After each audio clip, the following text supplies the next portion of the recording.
Recent டேஸில் liquid நைட்ரஜனை ஃபுட்டில் intake பண்ணுறது ஒரு பாப்புலரான விஷயமா இருக்குது.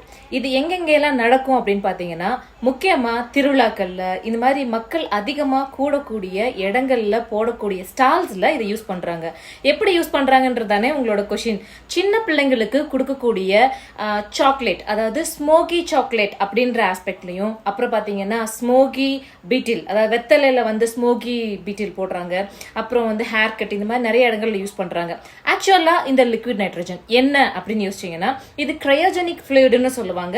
-196 டிகிரி செல்சியஸ்ல அதோடைய டெம்பரேச்சர் இருக்கும்.